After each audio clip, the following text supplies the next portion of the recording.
Chaque année, il y a plus de 20 000 publications scientifiques médicales qui voient le jour à travers le monde. 20 000. C'est un chiffre complètement fou, hein? Ah oui, c'est vertigineux. Et face à cette montagne d'informations, un médecin, même le plus acharné, il parvient à en lire qu'environ 1000 par an. Grand maximum. Ouais, c'est humainement impossible de faire plus de toute façon. Voilà. Ce qui veut dire qu'il y a 19 000 articles, 19 000 découvertes potentielles qui passent tout simplement à la trappe pour ce médecin. Et potentiellement des solutions vitales là-dedans. Absolument. Et la solution à ce vertige cognitif, elle se trouve peut-être cachée dans une anecdote des années 90. Une histoire avec un hôpital italien, le géant IBM, et un désastre industriel causé par de jeunes diplômés un peu trop arrogants. Une histoire fascinante d'ailleurs. D'accord. Décortiquons un peu tout ça. Parce que, en fait, les erreurs qu'on commet aujourd'hui avec l'intelligence artificielle, ce sont exactement les mêmes que celles du début de l'informatique. C'est un point de départ saisissant. Et pour relier ces deux époques, l'hôpital des années 90 et notre rapport actuel à l'IA, il faut se plonger dans les écrits du professeur Michel Piano. Oui, dans son livre interactif Smart Innovation. Exactement. Et il avance une thèse vraiment à contre-courant. Il explique que l'IA, c'est pas du tout une baguette magique. Au contraire, pour que ça fonctionne, ça exige une conception d'une rigueur mathématique et, de manière totalement contre-intuitive, une dose énorme d'empathie humaine. C'est vrai que ce qui saute aux yeux en lisant cette exploration approfondie, c'est la perspective de l'auteur. Il parle pas depuis une tour d'ivoire de la Silicon Valley, hein. Ah non, pas du tout. C'est quelqu'un qui a littéralement les mains dans le cambouis depuis les origines de l'informatique. Et il faut bien mesurer ce parcours pour comprendre sa méfiance face à l'improvisation d'aujourd'hui. L'auteur a commencé dans les années 80 sur un Sinclair Spectrum Z80. Waouh, le fameux Z80. C'est vraiment la préhistoire de la micro-informatique. On est d'accord. Pour l'amortir, il avait même développé un jeu de rallye en langage assembleur. L'assembleur.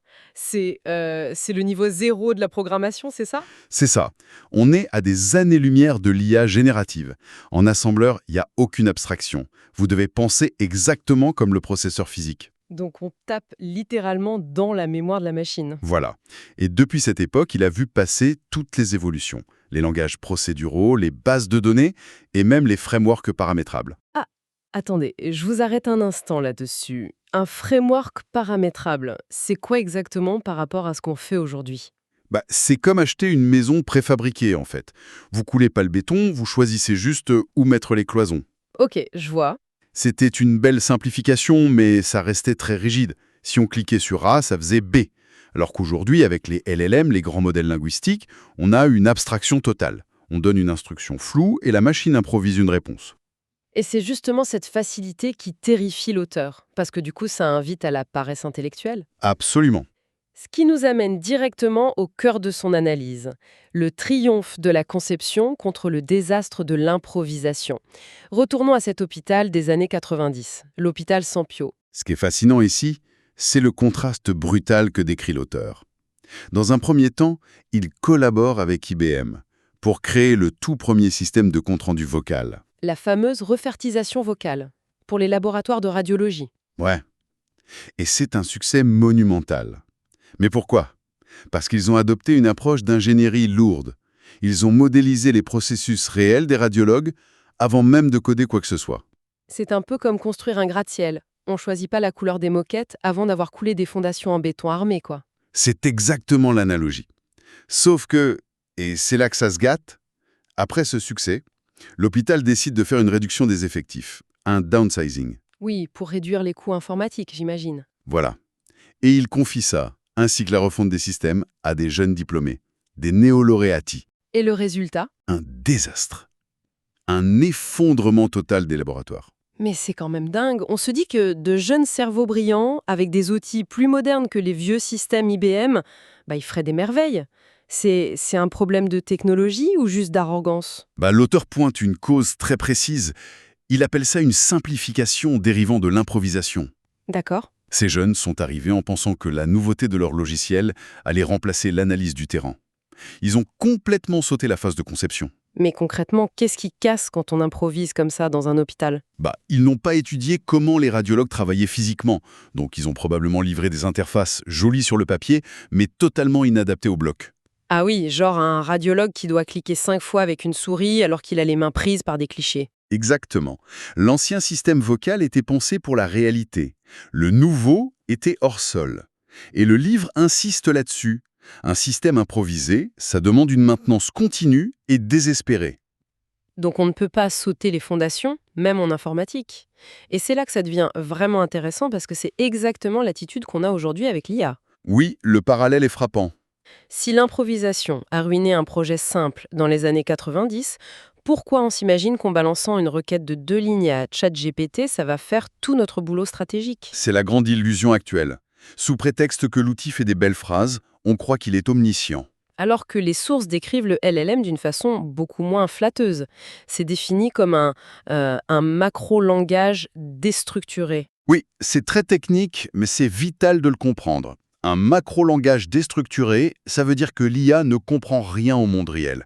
Elle ne fait qu'assembler des probabilités statistiques à partir de milliards de textes. Donc, cette panique ambiante, cette idée que l'IA va tous nous remplacer, c'est infondé, hein? Selon l'auteur, totalement. Il cite d'ailleurs Federico Fagin à ce sujet. Ah, le père du microprocesseur quand même, c'est pas n'importe qui. Et Fagin est catégorique. Il ne faut surtout pas surestimer l'IA. Elle est incomparable à l'intelligence humaine. L'IA, c'est pas un ennemi à abattre. C'est ce que l'auteur appelle un supporto décisionnel. Un soutien décisionnel. Un soutien, et ça nous ramène à notre médecin du début avec ses 20 000 publications, non? Exactement. C'est l'exemple parfait. L'IA ne remplace pas le médecin. Elle va pas annoncer un diagnostic grave à une famille. Mais par contre, à 3 heures du matin, elle peut ingérer les 19 000 articles que le médecin n'a pas pu lire et trouver le dosage précis pour une maladie rare publiée la veille à Tokyo. C'est l'IA qui trouve l'aiguille dans la botte de foin, en fait. Voilà. Elle comble le vide, elle soutient l'humain. C'est le cœur de la transition 5.0. Attendez, on a beaucoup entendu parler de l'industrie 4.0 avec l'automatisation à outrance et les usines sans humain. La transition 5.0, c'est quoi la différence? La 4.0, c'était la machine au centre, l'efficacité pure. La 5.0, c'est remettre l'humain, la résilience et la durabilité au centre. L'IA devient un exosquelette cognitif pour nous aider. Un exosquelette cognitif, j'aime beaucoup l'image, mais ça implique un truc énorme. Comment on s'assure que cet exosquelette est bien calibré? Parce que si on guide mal la machine, on fonce dans le mur. Et c'est là que l'auteur nous surprend. Comment on guide une machine qui est brain-inspired, donc inspirée du cerveau humain? Bah avec de l'informatique. Plus seulement. Il faut une approche multidisciplinaire. Et surtout, il place une compétence très humaine au centre de tout ça. L'empathie. De l'empathie? Mais comment un ingénieur code avec de l'empathie? C'est une soft skill, ça n'a rien de technique. C'est vrai que ça paraît étrange. Mais reprenons l'analogie du cerveau.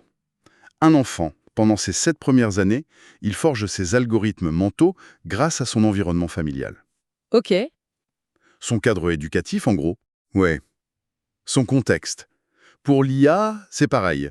On ne programme plus des règles rigides, on lui donne un contexte. Et si l'on relie cela à la situation dans son ensemble, c'est ce contexte qui définit si l'IA sera bénéfique ou dangereuse. donc si on donne à une IA un contexte purement égoïste, disons orienté uniquement sur le profit financier à court terme, L'IA va optimiser ça brutalement, sans se soucier des dégâts humains ou environnementaux. Elle sera dangereuse. et l'antidote à ce contexte égoïste, c'est l'empathie, c'est-à-dire la capacité de s'identifier à ce qui nous entoure, de respecter l'écosystème global. Exactement. Si les concepteurs n'ont pas cette empathie, on retombe dans le piège de l'improvisation destructrice de l'hôpital Sampio, mais à une échelle mondiale. C'est vertigineux comme responsabilité pour quelques développeurs. On peut pas laisser ça juste à la Silicon Valley, si, hein? Ah non, et l'auteur est très clair, ça demande l'implication de tout le monde. Il mentionne l'importance des religions, par exemple, en citant les encycliques du pape François. Pas pour des raisons de dogme, mais parce qu'elles prônent un respect global de notre environnement. C'est un appel à des valeurs universelles, finalement. Et au-delà de la religion, concrètement, qui d'autre doit s'impliquer? La famille, bien sûr. L'école, qui doit intégrer ça dans ses programmes. Et surtout, le monde de l'entreprise. L'auteur appelle de ses voeux des entrepreneurs éclairés. Des leaders qui pensent plus loin que le trimestre en cours. C'est ça. Sinon, on va créer un monstre par pure improvisation. Alors, qu'est-ce que tout cela signifie au fond? On est face à une explosion exponentielle des données. La complexité de notre monde est telle que, biologiquement, on ne peut plus gérer ça seul. On est habitué à vivre dans des petits villages depuis des millénaires, pas à traiter des milliards de données par seconde. L'IA est donc une évolution absolument nécessaire. Les sources utilisent une analogie parfaite pour clore ce débat, celle de la roue. La roue de notre intellect. Voilà. L'invention de la roue a rendu le travail physique moins pénible. L'IA, c'est l'assistance à la conduite de notre époque pour gérer la complexité globale. C'est un prolongement de nous-mêmes, en fait. Tout à fait. Mais cela soulève une question cruciale. L'auteur souligne que ceux qui programment l'IA, comme des parents avec leurs enfants, lui transmettent leur propre schéma. Leurs défauts, leurs biais. Exactement. Si la sécurité de cette IA dépend de notre capacité à faire preuve d'empathie globale au lieu de céder à l'égoïsme à court terme, on peut se demander si l'humanité est assez mature émotionnellement aujourd'hui pour élever cette machine pensante sans lui refiler ses pires défauts. C'est la grande interrogation. Finalement, la machine ne fera que refléter notre propre niveau de conscience. On retiendra que l'improvisation est notre pire ennemi, que ce soit pour numériser un hôpital en 90 ou pour déployer l'IA aujourd'hui. Merci à tous pour votre écoute sur cette exploration approfondie. Et pour ceux qui nous écoutent, continuez de remettre en question les outils et les informations qui vous entourent. À très bientôt.